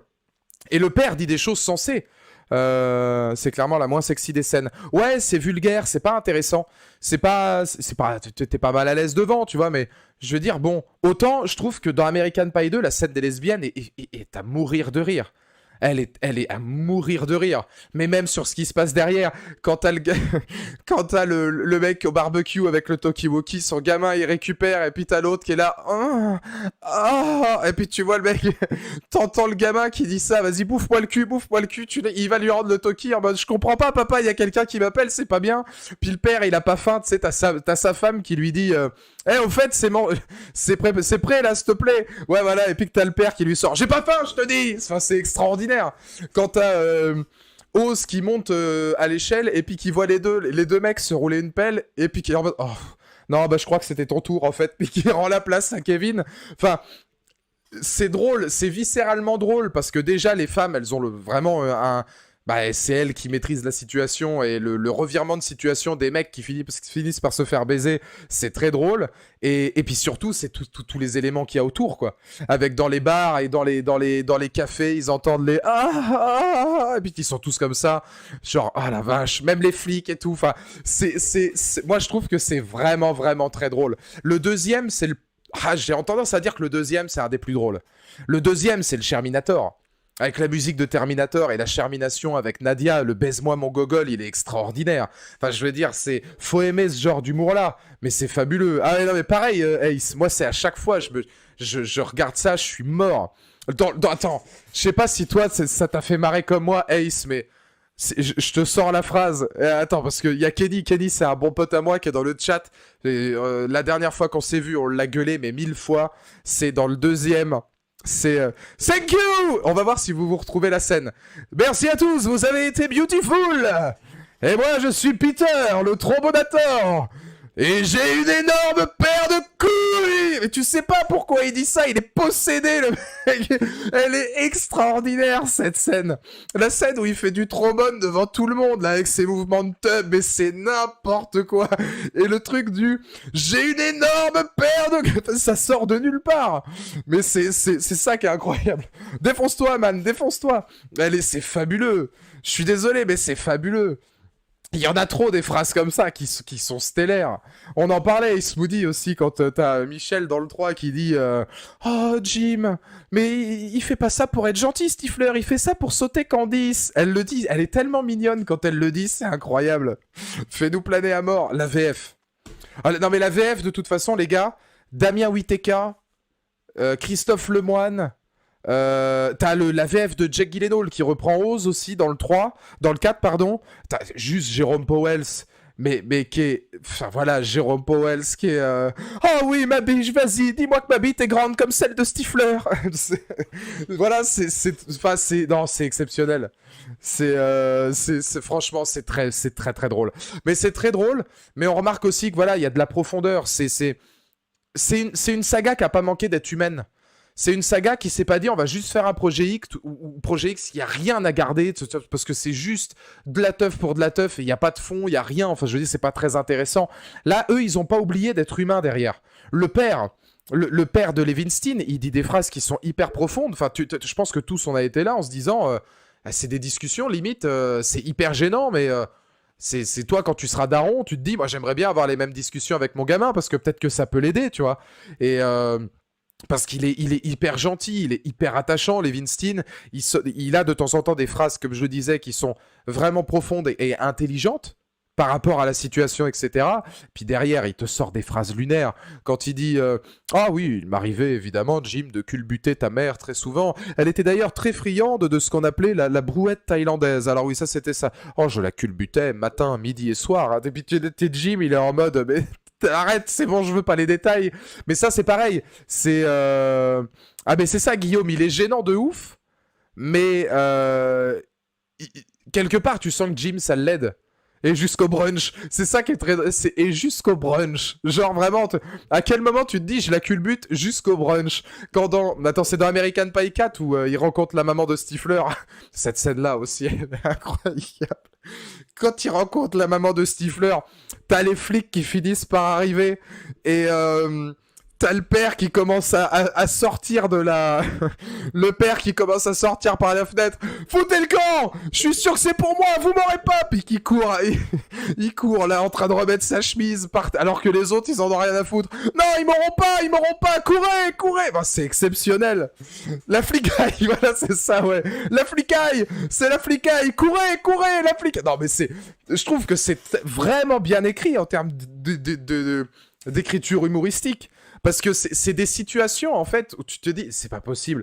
Je voyais Ace qui disait quand Jim, au lieu d'avoir son tube de lubrifiant, il prend un tube de glu. En soi, l'écriture est très con. Tu te dis, bon, voilà, il va se coller la main à la tub. Mais en fait, le génie, c'est que ça s'arrête pas là. C'est que derrière, il veut récupérer un truc, il prend la cassette, puis c'est collé aussi. Là, t'as la musique, qui est une reprise de Michael Jackson, qui va vachement bien avec l'équation. Puis alors, il se dandine partout. Puis là, c'est le talent d'acteur, le talent du comédien, etc., qui est incroyable. Mais c'est trop top. American Pie 4, où Stifler, il essaie de faire choper de la foun à Levinstein, et il lui dit, Foun, c'est le diminutif de Foufoun. Enfin, Eugène Levy, moi je l'adore, c'est un acteur que j'adore, Eugène Levy, depuis très longtemps. Il avait participé à l'un de mes films favoris qui était Heavy Metal, Metal Hurlant, qu'il faut regarder une fois dans une vie. Si vous n'avez pas vu Metal Hurlant, le film s'appelle... vous pouvez peut-être le trouver sous le nom de... le film s'appelle Heavy Metal. Ivan Reitman, je crois, a bossé dessus aussi, avec Eugène Levy, entre autres. C'est un chef-d'œuvre absolu. Je l'ai trouvé en 4K, je l'ai pris tout de suite. Et Heavy Metal, Eugène Levy était dedans, il est dans tous les American Pie, c'est, disons-le, la seule plus-value des spin-offs, parce que sinon c'est inregardable, enfin en tout cas de mon côté, mais voilà. Et ben c'est marrant que t'en parles, Guillaume, parce qu'on se disait ça, et on était tombé sur la même signification que... Au jour d'aujourd'hui, nous, ça nous paraît impossible de sortir ça en 2022. Parce que on jugerait les mecs. D'un autre côté, est-ce qu'on peut vraiment leur donner tort? Ça reste quand même des gros charros. Hein. C'est des gros, pas des prédateurs sexuels dans le sens des violeurs ou quoi que ce soit, loin de là, évidemment, hein, les Stifler et compagnie. Mais ça reste des gros queutards. Hein. C'est des gros charros... qui se comportent pas toujours avec les nanas de manière saillante, et tu te dis, ouais, ça, sortir ça en 2022, ça se prendrait des MeToo dans la gueule à gogo. Hein. Et pourtant, l'évolution des personnages fait que derrière, ils vont réussir à devenir complètement ça, et c'est ce que je disais, ce côté charot-là, ça se retourne toujours contre eux. C'est pas du tout une apologie de la baise ou du truc ou des machins, enfin en tout cas moi je le vois pas comme ça. Je sais pas si tu le vois comme ça, Ace. Au-delà de l'humour, pour moi c'est pas du tout une apologie de il faut se faire toutes les nanas possibles et imaginables, machin et tout. C'est plus, regarde l'évolution des personnages au fur et à mesure de la saga. T'en as un qui est heureux en mariage, qui a réussi à avoir une vie de famille, qui est épanoui, qui réussit même à être épanoui dans sa vie de mariage à la fin du 4e. T'en as un autre, dès le début, lui, dès la fin de son adolescence, dès la fin du lycée, il comprend que ce sera un mec droit dans ses pompes. T'as Kevin qui est très toxique, mais d'un autre côté, lui... il lui arrive pas grand chose en fait, parce que le personnage est pas très intéressant. Finch, est très respectueux, ça y a pas de problème là-dessus. Lui, c'est la maman de Stifler, hein, donc c'est limite le plus fidèle de tous. Et puis derrière, t'as Stifler. Alors ouais, Stifler, c'est sûr que lui, c'est un peu plus compliqué, mais Stifler, il a une part de bonté en lui qui permet de contrebalancer un petit peu ça à chaque fois, quoi. Parce que tu vois qu'il est quand même vachement, proche de ses amis, il fait quand même beaucoup de choses pour eux. C'est un gland, certes, il n'a pas inventé l'eau chaude, mais d'un autre côté, il a je trouve une profondeur, lui, en amitié qui est intéressante. Et puis Stifler, il morfle. Ah bah Stifler, entre boire du Musper et puis la bière blanche, là, ouais. Ça mec, j'avais la nausée. Hein. Honnêtement, quand j'ai revu le premier, là... tu vois, j'ai pas bu pendant un moment. Je bois que du Volvic citron, moi. Mais même ça, même les zestes de citron, j'étais sur un malentendu, j'ai pas soif. Mais c'est parce que c'est un connard qui morfle. Ah bah oui, bien sûr. Oui, bah voilà. C'est parce que c'est un... Oui. Et encore, c'est un connard. C'est un con. C'est un gland. C'est notre gland à nous. Enfin, moi, je trouve que la meilleure représentation, c'est celle que dit Jim à la fin du 4e. C'est un mec qui a le cœur sur la main, tu vois. Je veux dire, il y a une séquence qui est quand même plutôt belle, au final. À la fin du 4e, c'est quand t'as l'autre qui se fout de la gueule de Oz, qui a un amour de mec. Oz, moi, il me touche beaucoup. J'adore le personnage de Oz. Je trouve que si j'étais dans American Pie, moi je serais peut-être un peu un mélange entre Oz et Stifler. Ce qui est un mélange audacieux parce que les deux sont pas du tout pareils. Tu récupères un peu les meilleurs et quelques parties pas terribles des deux personnages. Tu fais un petit peu un mix. Je serais un peu un mix de Stifler et Oz. C'est-à-dire que j'ai tendance à être auprès de mes potes un peu le Stifler de la bande, même si dans ma tête l'idéologie de Oz me plaît bien. C'est un personnage que j'aime bien. Et tu regardes que Stifler à un moment donné avec Oz. Quand Oz se fait foutre de sa gueule par le sombre connard de chirurgien là, qui est le mec de Heather, il lui dit ah non, mais moi tu me fais chier, je te mets un procès, c'est la vraie vie, c'est aussi simple que ça. Qui c'est qui vient mettre une grosse patate à ce mec-là? C'est Stifler. Et il lui dit hey, écoute, si tu veux, vas-y, hein. De toute façon, j'ai pas de thune, faudra que tu trouves autre chose. Et après, il regarde Oz, il dit je suis ton gland. Ça, c'est de l'amitié. Et c'est hyper important parce que American Pie, la réunion, l'enjeu principal de ce film, c'était de montrer que l'amitié, elle peut être éternelle. Moi, j'avais mis ça sur Twitch. Pas sur Twitch, j'avais mis ça sur Instagram. Et j'avais eu énormément de retours de gens qui m'écrivaient et puis qui avaient liké la story Insta. J'avais mis life goal. Parce que justement, moi, je suis quelqu'un d'assez loyal. Alors moi, quand on me l'a fait une fois à l'envers... c'est Nick Tadaron hein, la plupart du temps, mais avec les gens qui me la font pas à l'envers et avec les gens sur qui je peux compter, je suis même loyal, je suis même peut-être même tellement loyal et fraternel que justement ça m'est déjà arrivé de me faire baiser. Et l'avantage que j'ai, c'est qu'en général je le vois quand je commence à me faire baiser et dans ce cas-là je ghost et je next très vite. Comme ça au moins c'est rapide. Et sinon après, si je m'en rends compte, je prends pour plus tard et du coup, bah derrière, on me la fait plus. Mais ce côté très loyal, moi, c'est un truc qui me touche énormément. J'avais mis life goal parce que c'est vrai que j'espère, moi, que quand j'aurai 45 ans et que peut-être il y a une réunion des élèves du lycée ou du collège ou des trucs ou des machins, ou même si, par exemple, admettons que ça marche pour moi aux États-Unis et que bah, je revienne en France dans 10 ans ou dans 12 ans, et bah, moi, cette loyauté-là de la part de mes potes, j'espère qu'ils seront contents de me voir autant que je serai content de les voir. Et je serai très content d'être leur gland. Parce que tu croyais bien que le rôle du gland, je le négocie plutôt bien. Du gentil gland, je le négocie plutôt bien. Mais voilà, c'est des trucs où tu te dis, cette loyauté-là amicale, elle est capable de te parler à tous. Et moi, je trouve que c'est très life goal de se dire, tu peux garder pas 50 personnes, ça sert à rien, mais un groupe d'amis de 3, 4, 5 personnes que t'as à vie. Bah, c'est une chance que beaucoup n'ont pas en fait, et c'est hyper important, et c'est hyper riche et très très très bien manœuvré dans le film. Je trouve ça vraiment bien manœuvré. Hein. Mais c'est ça qui est voilà, c'est ça qui est hyper touchant. Puis il y a beaucoup d'autres choses. Ouais, moi c'est vrai que le personnage de Oz, je l'aime bien. Je sais pas si t'en avais parlé, Ace Moody. Je sais pas si j'ai vu passer des messages. Si tu peux les remettre. Mais je compte plus le nombre de fois où j'ai pleuré devant American Pie. Alors moi, ça m'a jamais fait verser l'alarmiche. Pas comme Paranoïaque. Ça, c'est une horreur. Toi-même, tu sais, Ismoudi. Mais Ismoudi, tu vois, moi, ça me fait chier, Ismoudi, qu'on habite loin.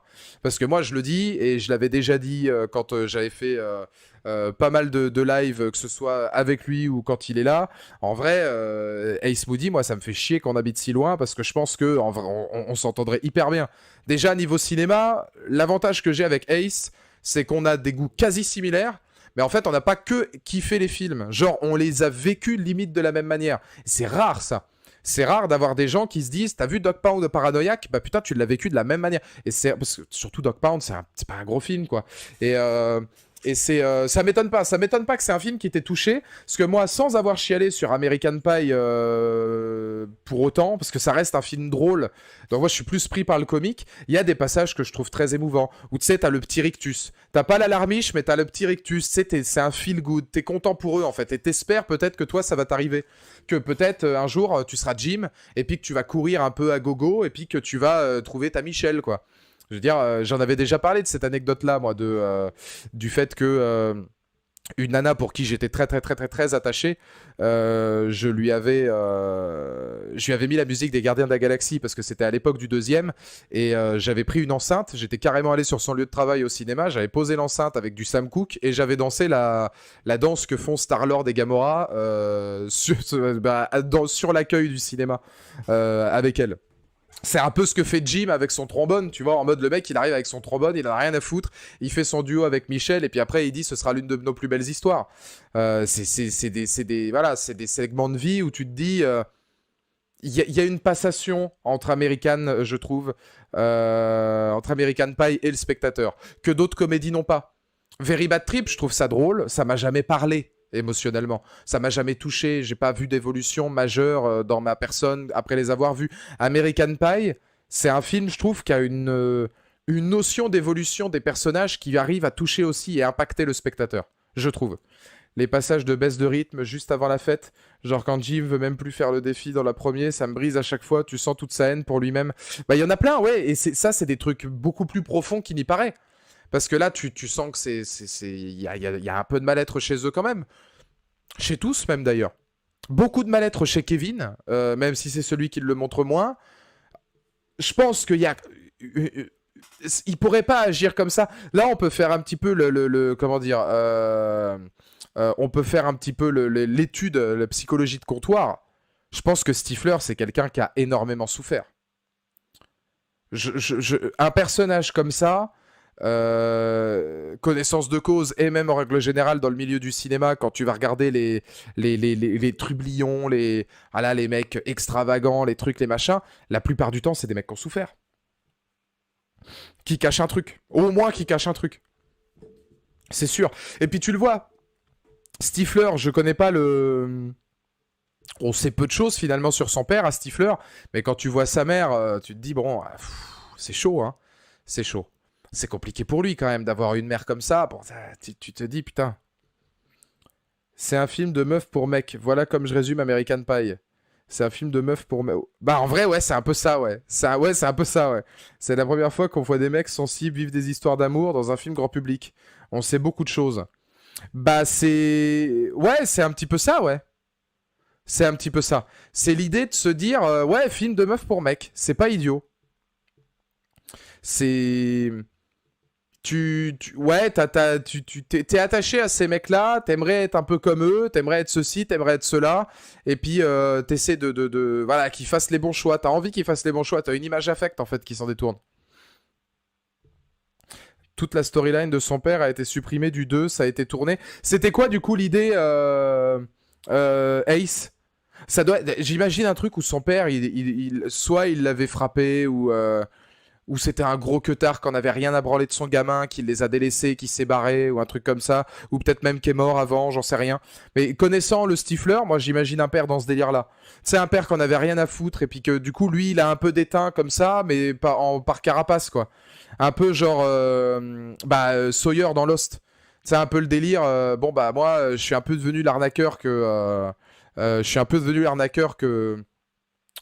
mon pire ennemi, celui qui a tué mes parents, était, parce que par acquis de conscience, je l'ai détesté, quoi. Pour toi, un 5e opus en mode American Daron serait à faire ou pas nécessaire? American... Ah bah oui, mais American Dad, ça existe déjà. Je sais pas si c'est utile. Je sais pas. Je trouve que la fin du 4e... En plus, le 4... Stifler se fait la maman de Finch. Et c'est la plus belle revanche de l'histoire, déjà. Mais je trouve que ça suffit carrément à soi, en fait. Je me dis... Je trouve que la fin est belle, la fin du 4e. La boucle, elle est bouclée. Je sais pas si l'idée d'un 5e, si c'est juste pour faire toujours plus fort et une réunion qui aurait pas de sens. Je trouve qu'en fait, comment dire, le 1 et le 4, il y a une vraie continuité qui travaille et qui termine tous les personnages. Là, ce serait de la redite. Enfin, je sais pas. L'idée était de montrer que son père, Chris Pine, pardon, ouais, est un énorme queutard et le film se finit par une baston père-fils parce qu'il cherche à baiser des meufs que Steve convoitait. Ah ouais. Ouais. Donc on reste dans l'humour. On reste vraiment dans une formule humoristique pas très dramatique. Et bah tu vois, je suis content qu'il l'ait retiré. Je trouve que la résolution d'un Stifler qui aurait pu se dévoiler dans le 2 ou dans le 3 avec des fêlures, et peut-être un père qui les a abandonnés, etc., ça aurait enrichi le personnage. Là, bon, ouais, bof. On reste dans l'humour, mais ça détruit toute l'image de Stifler. Bah, je trouve pas, en fait, c'est juste son père était pareil, quoi. C'est de génération en génération, père, mère, fils, frère. Le frère de Stifler. Le vrai, pas tous les autres que je connais pas, là. Le frère de Stifler dans American Pie 1 et 2, il est exceptionnel aussi. Il est exceptionnel. Je pense qu'un 5e serait trop... Je suis d'accord, mon Gork. Je suis d'accord. Moi, je pense que... Ouais, je sais pas si ce serait une bonne idée. Tu sens à quel point son père a joué sur l'image des femmes qu'il a. Et c'est voilà une raison logique. Ah oui, non, mais ça, après, je pense que c'était un truc qu'on aurait pu identifier, tu vois, même sans la scène. Ça rajoute au fait qu'effectivement, Stifler, il a une image des femmes qui est compliquée. On le voit dans le 3. Quand il dit à Candice, je t'adore, tu vois, il a du mal à s'exprimer. D'ailleurs, je vais vous poser une question. Enfin, non, parce que ça aurait pas été Stifler, donc voilà, la réponse, je l'ai déjà. Est-ce que vous avez été déçu que American Pie 4 ne montre pas un Stifler toujours avec Candice? Ou est-ce que pour vous, Stifler, Candice, ça a peut-être duré, il a peut-être eu un crush, puis après, bah, c'est resté Stifler et c'était pas possible. Est-ce que vous auriez aimé cette continuité? Parce que tu vois, quand j'ai vu le film, je me suis dit, c'est dommage, parce qu'il y a une super alchimie entre les deux comédiens. Mais d'un autre côté, la première arrivée de Stifler, elle est tellement incroyable, puis tu vois que le mec, il a pas changé. Je suis partagé. Je me dis, on a le Stifler qu'on méritait d'avoir dans le 4, mais on a fait 2 pas en arrière sur son évolution dans le 3e, quoi. J'étais un peu déçu, mais pas surpris. Ouais, oui, un peu déçu. Surpris, surpris, non, ça c'est sûr, c'est une évidence. Déçu à voir. Le Stifler du 4 est bien. Clairement pas, Stifler changera pas. Ah bah le Stifler du 4, après, il est excellent. Hein. Le Stifler du 4, il est monstrueux. Le Stifler du 4 est dans la continuité du 3e sur le rapport amical, déjà. Chose, par exemple, qui est par contre, qui est décevant. Et là, qui est même incohérent et qui est dommage. Je trouve que c'est dommage que Stifler ne soit pas invité dans le 4e. Ça n'impacte pas tant que ça le film, mais vu la fin du 3 et vu ce que fait Stifler pour le mariage de Jim, je trouve que le fait de ne pas l'avoir invité à la réunion dans le bar, etc., je trouve que c'est une mauvaise écriture du 4e. C'est pas logique. C'est pas logique par rapport à la fin du 3, quand bien même il aurait pu refaire 2-3 conneries, etc. Je trouve ça hyper dommage en fait qu'il soit allé naviguer là-dedans. Ça fait encore le pestiféré alors que globalement, enfin les gars, le mariage il est ce qu'il est aussi grâce à Stifler. J'aurais bien aimé qu'il reste avec la grand... Quelle horreur cette scène avec la grand-mère de Jim. Seigneur Jésus, la grand-mère de Jim.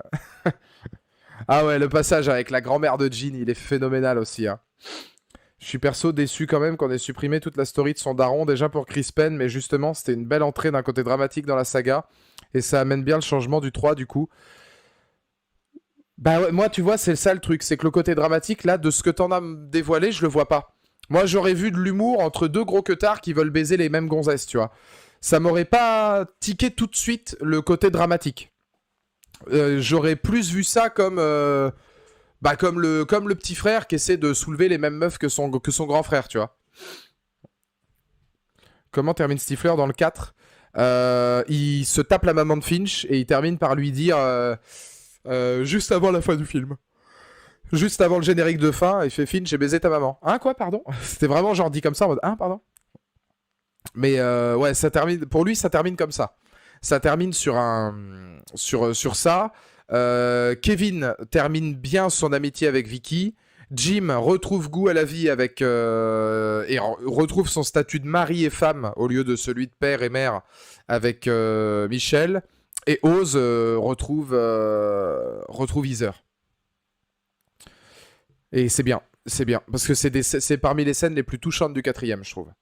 C'est humoristique, la scène de baise avec Finch est à mourir de rire, vraiment, il le masse en pleine méditation, elle le fait jouir. Quel enfer. Les potes s'en mêlent et les séparent, c'est ultra dur. Ah d'accord, donc la fight avec son père, elle était pas drôle. Ah, alors dans ce cas-là, ouais, pourquoi pas. Si vraiment c'est pas négocié comme de l'humour, pourquoi pas. Mais est-ce que ça aurait pas fait tâche Peut-être trop dramatique pour l'occasion. Est-ce que ça aurait pas fait tâche? Je sais pas trop. Alors, il y a quand même un point dont on n'a pas parlé, ou on en a parlé rapidement. Quelle bande originale. Vraiment, quel BO. Les trois, hein. Les quatre. Surtout le deuxième et le quatrième, je trouve. Quelle bande originale. Alors, si vous êtes en mode summer vibe, vraiment barbecue l'été, profiter fin des années 90, début 2000 avec vraiment des groupes musicaux cultissimes, Green Day, Sum 41, Leap, oh, il y en a plein d'autres. Alors attendez, parce que j'en ai plein sur mon téléphone. Mais Blink 182 aussi, ouais. Enfin, il y en a des tonnes et des tonnes. Mais là, juste dit comme ça, ouais, t'as du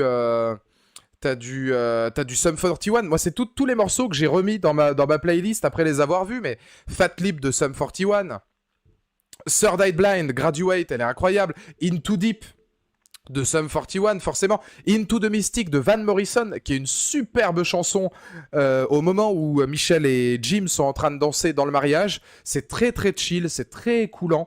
Van Morrison, moi c'est un mec que j'adore de toute façon, hein, si vous aimez ce style-là un peu, j'ai envie de vous dire, rock slash folk slash country américain, tu vois, là, un peu un truc que t'écouterais dans GTA V quand tu joues Trevor, tu vois, dans les montagnes. Mais c'est très très sympa. Laid de James aussi, qui est exceptionnel. Mute de Blink 182, qui est pas loin de ma préférée. My Own Worst Enemy de Lit, qui est ma préférée. Scumbag de Green Day qui est génial, Semi Charmed Life qui est iconique au possible de Third Eye Blind, Smooth Criminal, voilà la scène du pot de colle avec Jim dans le deuxième, de Alien at Farm, Times Like This des Foo Fighters. Les Foo Fighters aussi, ouais, je crois que c'est dans American Pie 3, Times Like This qui est incroyable, Wanamamak de Pop Levy au moment où on a la première scène de Stifler dans le 4. Il y a trop il y a trop de morceaux ultra iconiques. Il y a vraiment que du lourd. Que des morceaux légendaires qui te restent en tête, qui sont goldés au possible et puis qui te mettent dans un bon mood. C'est, voilà, comme dit Roawin, c'est vraiment... Je trouve que la musique dans American Pie... Déjà, moi, je suis très, très, très, très, très attaché à la musique dans les films. Et j'ai toujours considéré que l'absence de son et l'absence de musique, parfois, était aussi important, voire plus qu'une musique en elle-même. Je suis le plus grand fan que vous puissiez trouver des compositions originales. Michael Giacchino, The Batman, le poster est là, je le vois, Michael Giacchino, Jurassic World, John Williams, Hans Zimmer, enfin voilà, quand t'es embarqué dans un truc, c'est incroyable. Quand t'es embarqué dans une bande originale aussi, dans une belle BO, à la Tarantino par exemple, qui va te ressortir du Miss Sirlou, du Girl You'll Be Woman Soon, etc. C'est superbe. Mais de temps en temps, ce qui est intéressant, c'est dans les films quand il n'y a pas de musique. Et quand tu vis le truc. Vraiment, littéralement. Et que tu as l'impression d'être embarqué dans le film.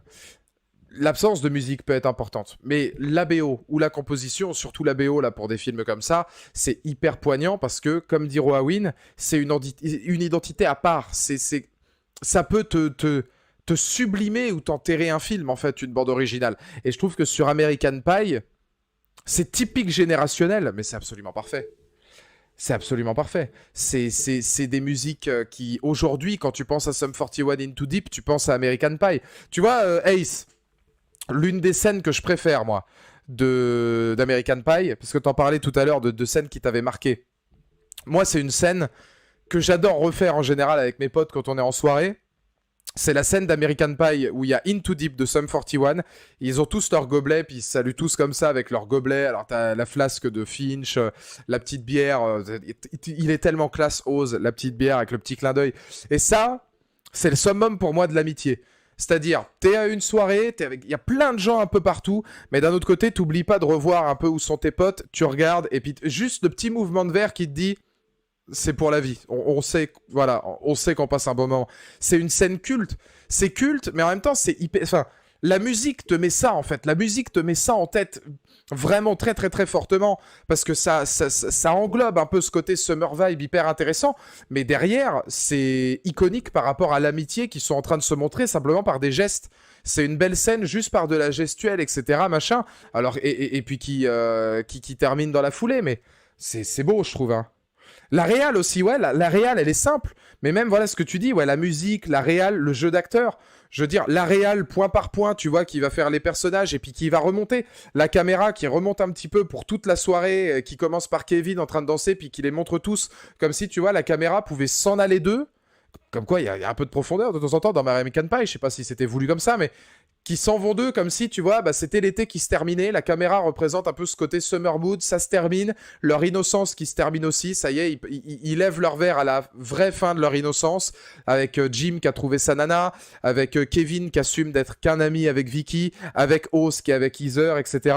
C'est réfléchi. Et American Pie est réfléchi. C'est vraiment une saga qu'il faut voir sur plusieurs degrés de lecture pour la comprendre telle que je pense ils ont voulu la faire. C'est loin d'être con, hein. C'est vraiment loin d'être con, hein. Ce genre de film avec ce genre de musique me manque terriblement. Le 90s vibe, c'est iconique. Alors, je vous conseille pas son dernier album. Je vais vous donner le nom. Si vous voulez, vraiment, hein, cet été, vous faire une playlist. Et Dieu sait que Ace, Morgan et son ciné, il est très pointilleux. Et pourtant, il écoute ça en boucle depuis. Je vous conseille 2 albums. Si cet été, vous voulez être en mode summer vibe et profiter des sons d'aujourd'hui qui font comme les années 90-2000, il faut écouter Tickets to My Downfall de Machine Gun Kelly. Pas le dernier qui est sorti, qui est moins bon, mais Tickets to My Downfall qui est excellent. C'est un album qui est sorti en 2020 de Machine Gun Kelly, initialement rappeur, là qui s'est mis dans le rock, avec notamment Bloody Valentine qui pue les années 2000, et le morceau je le trouvais superbe. D'ailleurs dans le clip il y a sa copine, c'est Megan Fox. Félicitations, Machine Gun Kelly, bon choix. Et cet album-là est évidemment le cultissime album de Willow, Lately I Feel Everything, qui sont 2 albums rock, mais vraiment du rock typique des fin des années 90, début 2000, avec le retour d'Avril Lavigne en featuring, etc., des trucs comme ça. Enfin, c'est très très très cool. Le batteur de Blink 182 a travaillé et avec Machine Gun Kelly et avec merde Willow sur les 2 albums. Donc si vous avez aimé Blink 182 et Mute par exemple, qui pour moi est la meilleure, enfin moi c'est celle qui me parle le plus, cette musique là je la trouve, en fait je vais vous la mettre parce que c'est marrant mais je sais pas pourquoi. Je saurais pas vous dire pourquoi, mais c'est celle de Blink 182 qui pour moi résume le mieux. Alors il y en a 2 en fait. Il y a Mutt de Blink 182 et il y a Into Deep de Sum 41. Celle-là je la mettrai pas parce que vous la connaissez tous. Et il y a aussi My Own Worst Enemy de Lit, qui est la musique quand ils arrivent à la réunion des anciens élèves dans le 4, où ils sont tous en train de marcher dans un couloir. Là, on parle de réal, le film. La réal est somptueuse, je trouve. Au moment où ils arrivent, ils ont la classe comme jamais, le jeu d'acteur est énorme, ils arrivent tous dans le couloir et puis ils sont tous les uns à côté des autres, et puis t'as encore une fois la caméra qui montre tout le bal de promo, enfin c'est génial, c'est exceptionnel. Et je trouve que American Pie, on fera une petite partie de questions-réponses si vous avez des questions à me poser sur la saga, parce que je pense qu'on a bien couvert le truc. American Pie m'a fait comprendre un truc. J'ai vécu 5 mois à Los Angeles en 2014. Et puis après, je suis allé à Atlanta et à la Nouvelle-Orléans. Ça m'a quand même pris 1 mois et demi sur les 2 trajets, hein. J'étais parti 3 semaines et 15 jours. Et j'ai fait 3 semaines à New York aussi. New York, c'était plus des vacances. Le reste, comme c'était sur des longues durées, c'était des séjours rallongés. Enfin bon, 5 mois à Los Angeles, tu peux quand même considérer que tu y as plutôt pas mal vécu, quoi. Mais voilà. American Pie, moi, je sais pas ce que vous en pensez. Mais il me fait 2 effets hyper positifs. Ces 4 films-là me font 2 effets positifs. C'est 1. N'aie plus peur d'être adulte. Parce que finalement, être adulte t'empêchera pas de continuer à être un grand gamin. Être adulte peut te faire vivre des choses hyper intéressantes et gagner en maturité. Mais surtout, sois pas adulte trop vite. Et putain, profite parce que la vie, elle est courte. Les amis, les petites choses de la vie, les sorties, les réunions, la musique, l'art, les voyages. Profite, tant que tu peux. C'est les 3 choses, en fait, qui me... American Pie, pour moi, c'est ça. N'aie pas peur de grandir, Et le fais pas trop vite. Sois adulte, mais garde ta part de gamin. Et c'est, voilà, c'est pas une ode à l'instant présent, je pense. Quoique si, peut-être, je sais pas, c'est compliqué, ça en rentre dans de la philo, là, mais est-ce que c'est une ode à l'instant présent? J'en sais rien. Est-ce que c'est une ode nostalgique? Pour moi, ce serait plus assumer ta nostalgie, mais t'en servir pour que ton moment présent soit cool. J'imagine ça, moi. Et comment ça va, Johan? J'avais pas vu que t'étais là, comment vas-tu? Mais ouais, pour moi, c'est un peu ça l'idée. C'est un peu ça l'idée. Sois un homme, deviens adulte, n'aie pas peur d'être adulte, parce que tu verras des tas de choses adultes, mais ne le deviens pas trop vite. Garde ta part d'enfant. Ou de d'ado. Garde ta part de Sum 41, autant que tu peux. C'est vivre sa vie à fond, pour moi, sans regret. C'est un peu ça, ouais. C'est un peu ça. Même avec les erreurs. T'en fais des erreurs, et puis derrière, voilà, t'en fais des erreurs, tu les assumes, tu repars de l'avant. Ou bah, tu fais des choses derrière... c'est ma mère qui me disait ça souvent, qui doit être actuellement devant le live, je pense, en plus, qui me disait, est-ce que tu préfères vivre avec des remords ou des regrets? C'était la première fois que j'entendais cette phrase-là. Et ma mère m'a dit, est-ce que tu préfères vivre avec des remords ou des regrets? Les remords, ça va te durer 3 semaines, 1 mois. Les regrets, ça va te durer toute ta vie.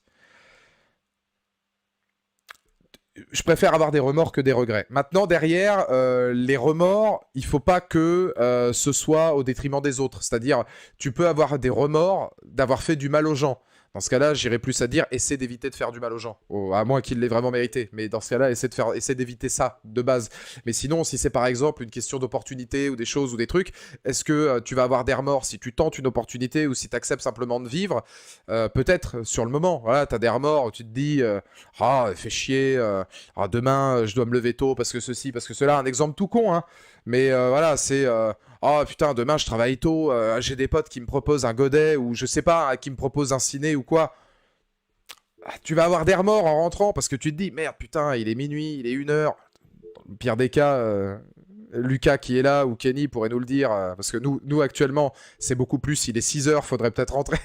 Faudrait peut-être rentrer. Mais voilà, qu'il est minuit, qu'il est 1h, tu sors de ta... Ah ben t'as des remords parce que le lendemain tu seras fatigué. Mais écoute, finalement, t'aurais regretté de pas être allé voir ton Jurassic World. C'est le mec qui peut pas s'empêcher de placer Jurassic World. T'aurais regretté de pas aller voir ton Jurassic World. T'aurais regretté peut-être de... je sais pas moi, de pas vivre le truc à fond. Je veux dire, prends un exemple à la con, mais avec Gork, avec Roawin, Johan aussi, je crois, hein, et d'autres, le Slade, le Zend Boy, qui est là, voilà, mon Dimcrack. On va aller voir le marathon Jurassic World à Paris.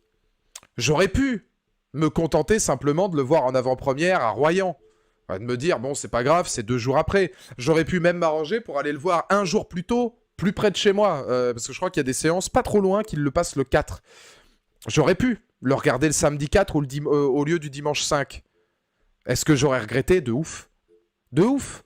Parce que là, on va vivre un truc où je vais être en week-end à Paris avec des gens qui sont dans la même communion que moi pour le film le plus important de ma vie, pour la saga la plus importante de ma vie, pour le film qui m'a fait lancer sur YouTube et le film qui terminera mes critiques sur YouTube. C'est voilà, c'est voilà, c'est ça. Pour moi, c'est ça. Et je me dis, j'aurais eu des remords et des regrets de pas y aller. Alors ouais, effectivement, hein, ça coûte l'aller-retour. Ouais, ceci, ça fait chier. Ouais, ceci, je verrai le film un peu après les autres. Et alors, tu passeras un bon moment, c'est le plus important.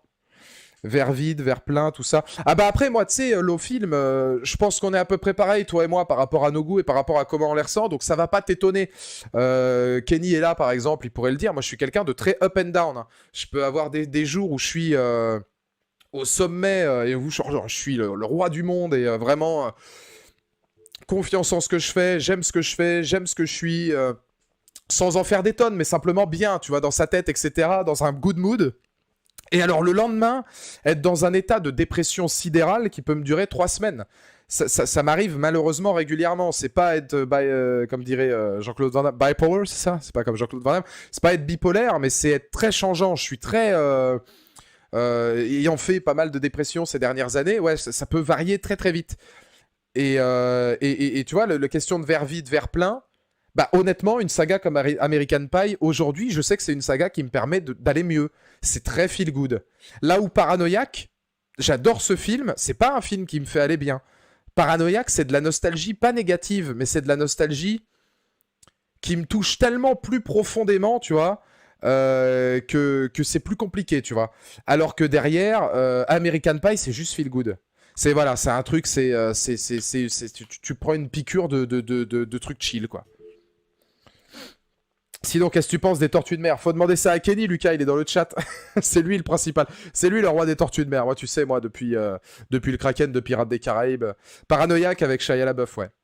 Profiter de la vie, c'est ma philosophie cette année. Sortir, voyager, profiter des amis et de la famille, tout simplement. American Pie comme parfaitement. Ah bah c'est exactement ça, Johan. C'est ce que tu vas faire si tu bouges à... Je te le souhaite et je pense que tu vas le faire. Aller à Los Angeles pour voir WrestleMania, etc. C'est ce que je disais et on conclura là-dessus, mais c'est ce que je disais sur Twitch il n'y a pas si longtemps que ça. D'une espèce de fulgurance où... Moi, je sais que là, actuellement, j'hésite entre réaliser mon rêve de partir vivre aux États-Unis ou faire un tour du monde sur 1 an et demi, peut-être même 2 ans, et voir le monde. Parce que je me suis considéré un truc très simple. Je me suis dit, nous, les êtres humains, on est là 80 balais de moyenne. Dans l'histoire de l'humanité, on n'est rien. Dans l'histoire de l'humanité, même les gens les plus connus ne sont rien. Parce que finalement... Les stars, les personnalités d'aujourd'hui restent des êtres humains qui, dans 1000, 2000, 3000 ans, seront peut-être même plus là, qui, il y a des millions et des millions d'années, n'étaient pas là. On ne sait pas ce que sera la Terre dans des millions et des millions d'années, ne serait-ce que si elle sera encore là, ça se trouve, ce ne sera pas le cas. La précarité d'une vie, c'est insensé. Il y a donc 2 cas de figure.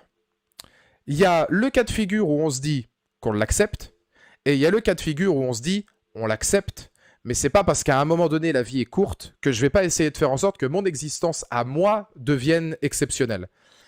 Notre existence à nous, en tant qu'être humain, elle n'est pas exceptionnelle parce que notre existence à nous, elle est délimitée dans le temps. On vaut pas plus qu'un autre et on finira poussière comme tous les autres. Rendre sa propre existence exceptionnelle, ça par contre c'est possible. Et c'est justement pour ça que je suis en train de me poser des questions. Est-ce que t'as pas simplement envie en fait d'aller voir le monde? Est-ce que t'as pas simplement envie d'aller voir des choses que d'autres vivront pas? Est-ce que t'as simplement peut-être pas envie à un moment donné d'aller visiter des bleds paumés, d'aller en Afrique, d'aller en Australie, d'aller ceci, d'aller cela, et comme ça, quand t'auras 80 balais, et on en revient à American Pie quand ils ont 40 et le regard dans le rétro, quand t'auras 80 balais, tu te diras ouais, ma vie était courte. Mais alors, putain, ma vie, je lui ai donné un espèce de panard, mon pote. Je lui ai donné un espèce de truc. Et croyez bien que cette philosophie-là, non seulement je l'ai depuis pas longtemps, parce que j'étais pas entouré des gens qu'il fallait pendant très longtemps, que ce soit sentimentalement ou amicalement, donc je pouvais pas l'avoir. C'est depuis que je me suis débarrassé de beaucoup de choses que je suis beaucoup plus serein là-dessus. C'est très compliqué pour moi de me la dire parce que moi je suis encore quelqu'un malheureusement de temps en temps qui regarde dans le rétroviseur et qui a encore un petit peu cette peur du temps et cette peur de pas forcément de mourir mais de comment je vais mourir surtout. Je pense que c'est surtout ça. Mais c'est aujourd'hui je sais que j'essaie d'avoir une autre physionomie. J'essaie de me dire la vie elle est courte, profites-en parce que tu sais même pas si demain tu seras là. Clairement. Et quand bien même à 80 balais, j'espère en tout cas qu'on sera tous là à 80 balais pour se redire ah putain c'était bien il y a 60 ans quand tu faisais des lives, ah t'as 82 ans, t'es encore en live, tu penses pas que t'es un peu vieux pour YouTube mais que voilà, faut pas non plus faire faut pas faire les cons, je vous dis pas profiter de la vie, c'est se mettre des murs, j'ai des rats, c'est des trucs et des machins, non, c'est pas ça le sens de la vie. Le sens de la vie c'est simplement faire ce qu'on a envie de faire tant qu'on peut. Et voyager, voir le monde et vivre des choses et faire en sorte qu'à 80 balais, on se dise oui, dans l'histoire de l'humanité, j'étais pas grand-chose, mais dans mon histoire à moi, j'ai vécu une vie exceptionnelle. Et ça, c'est cool, je trouve. C'est une conclusion, la vache, les mecs. Là, les 15 dernières minutes que je viens de vous offrir, les gars, là... c'est le gars qui s'autosuce. Là, la vache, c'est qui l'enculé du cul? Jim, l'enculé du cul! Jim, l'enculé... Voilà, c'était histoire juste de remettre les choses dans leur contexte, quand même. Putain, c'était beau, hein. Oh, la vache. Ah putain, c'était bien. Alors là, j'ai l'impression d'être Michael Caine dans Ma famille d'abord. Une conclusion encore meilleure. C'était la conclusion parfaite. Là. Oh, je trouverai jamais une conclusion aussi bonne que ça, jamais. Jim, l'enculé du cul. Jim, l'enculé du cul. Suce-moi ma poule. Enfin, tout ça pour dire qu'American Pie, c'est très drôle. Que c'est... voilà, si jamais il y a des... Je mettrai évidemment le live en rediff. S'il y a des gens qui ont été suffisamment curieux pour regarder ce live et qui ne les ont pas tous vus ou qui veulent les voir ou qui sont sceptiques, bah, j'espère que ça vous fera changer d'avis.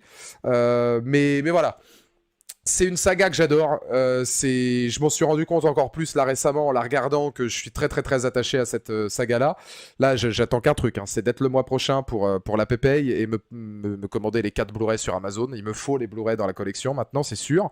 Mais c'est attachant, c'est le Steve Meister, c'est le Trickman, c'est le Fornicator, c'est des scènes lunaires quand il est en train de danser dans le bar gay, mais tout le monde veut se prendre une part du Steve Meister, tout le monde veut coucher avec le Fornicator. Enfin, c'est des trucs qui sont complètement lunaires et hyper décalés. Voilà, la philosophie à la Monsieur Levinstein, bah, bien sûr. Ça, c'est à force avec les anciennes, évidemment, Madame Artworks, d'avoir pratiqué la brouette thaïlandaise. C'est que... pardon, quoi. Monsieur Levinstein, vous avez dit quoi? Vous avez fait la brouette 1? Vous me donnez des magazines, vous... Oh, c'est marrant, les pages sont collées encore, c'est drôle. Putain, on dirait des paroles de Patrick Fiori. C'est vrai. C'est vrai. Un mix entre Patrick Fiori et Pascal Obispo, s'il vous plaît, quand même. Parce que si on devait mourir demain, c'est de Pascal Obispo. Donc, voilà. En plus, ça peut me faire un duo avec Natacha Saint-Pierre, donc moi, je dis jamais non. Il y a certains films sur Netflix. Sur Netflix, il y a le 1, le 2, le 4, si vous les avez pas vus. Le 3 a quitté le catalogue à la mi-mai, là, de ce mois-ci, malheureusement. Mais ils sont dispo. Hein. Les 3, le 1, le 2, le 4 sont dispo. Le 3, le streaming est votre ami. Hein. Rien de plus con. American Pie 3 streaming, vous prenez le premier site et c'est comme ça que je l'ai vu. Il tombe direct. Après les 74 000 pubs, évidemment, que vous devrez vous taper. Mais c'est très cool. Est-ce que ce live vous a plu? Je trouve que franchement, c'était intéressant pour se dire, on fait un live sur American Pie, qu'est-ce qu'il va bien pouvoir nous raconter, cette espèce de gros abruti? Je trouve qu'en fait, c'était assez profond, hein, quand même. Pour un live sur American Pie. Enfin, j'espère vraiment que ça vous aura plu, et que surtout que c'était intéressant cinématographiquement, entre guillemets. Parce que bah, moi, ça me tenait à cœur, quand même, de faire ce live-là.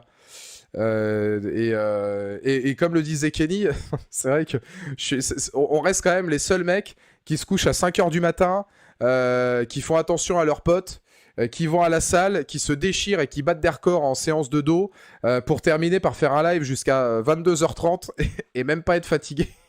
Ça, c'est la vie que j'ai décidé de mener.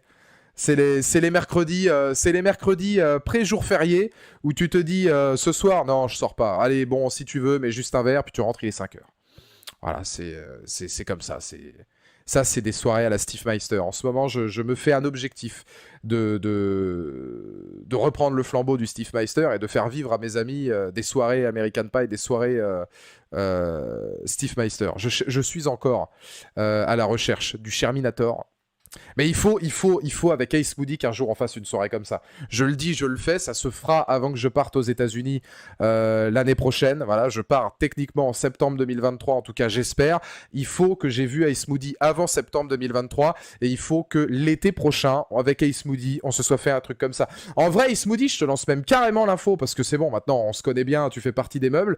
Si cet été t'as des jours à prendre ou des disponibilités, sache que Aurel et Mediavore sont là, je crois, la première ou la deuxième semaine du mois d'août. Je donne juste l'info. Première ou deuxième semaine du mois d'août, si t'as ne serait-ce qu'envie de passer un week-end sur Royan, plage comprise, etc., et campus en folie, c'est avec grand plaisir. Hein. Je te le dis ça maintenant parce que je sais que le mois d'août, ça va arriver relativement vite. Je sais pas si tu pourras, mais je te redirai les dates, c'est la première ou la deuxième semaine, je sais plus exactement. Mais en tout cas, si jamais t'as envie de venir, moi, c'est avec plaisir. C'est avec plaisir. Super intéressant, de mes 20 ans, j'avais pas du tout saisi toute la profondeur de film. Bah c'est cool Martin. Mais après il faut les revoir. Je pense que c'est des films, tu les vois pas de la même chose, comment dire. Moi je les ai vus, j'avais 14-15 ans à American Pie. Je les ai pas vus de la même manière qu'à 22, et je les ai pas revus de la même manière que là il y a 3 semaines à 29. Parce que forcément, je commence à avoir l'âge des films, pas les plus anciens, mais là, j'ai à peu près l'âge d'American Pie 3. Donc, je commence un peu à voir. Tu vois, moi, j'ai des amis qui ont des gosses, des trucs, des machins. Donc, tu vois, tu réfléchis le film différemment. Et c'est ça qui est intéressant. T'es encore jeune à 20 ans, on peut enchaîner les nuits blanches à la Steve Meister. J'ai 29. Je suis plus proche des 30. Hein. J'ai pas 20, hein. J'ai 29. Mais oui, oui, largement. Globalement. Du moment que les soirées sont bonnes et puis qu'elles sont avec tes potes et puis que ça se passe bien, de toute façon, peu importe les soirées. Hein. Tu pars vivre aux USA. Bah, j'aimerais bien. J'aimerais bien. C'est mon gros projet de vie l'année prochaine. D'être aux USA en septembre 2023 et d'essayer de faire un petit bout de chemin là-bas qui normalement devrait être définitif. Enfin, en tout cas, j'espère ne pas revenir en France ensuite. Sauf occasion, je reviens en vacances ou quoi, mais je veux m'installer là-bas, quoi, disons. Donc on verra un petit peu comment ça se passe. En tout cas, merci d'avoir été là. On a été en 150 en moyenne. Honnêtement, je m'attendais à ce qu'on soit 60 ou 70 maximum. J'imaginais pas du tout qu'on serait 150 en moyenne sur un sujet comme American Pie. Mais c'était très cool. Donc si j'ai permis voilà, de vous voir, de vous faire une vision un petit peu différente du truc, bah, j'en suis très content. Je vous souhaite une excellente soirée. Demain, je suis en off. Samedi, on se retrouve sur Twitch par contre pour parler évidemment Jurassic World Dominion et puis bah, surtout pour un grand live de 10 heures sur Jurassic World Evolution. Donc ça va être très cool. On va essayer de se faire un petit parc sympa. C'est le retour des 10 heures. Si vous voulez passer, n'hésitez pas, ce sera sur Twitch. Et dimanche, Kenobi live. Dimanche à 21h, où on fera justement bah, le bilan. Voilà, on fera le bilan des 2 premiers épisodes de Kenobi. Je vous dis à la prochaine pour de nouvelles aventures.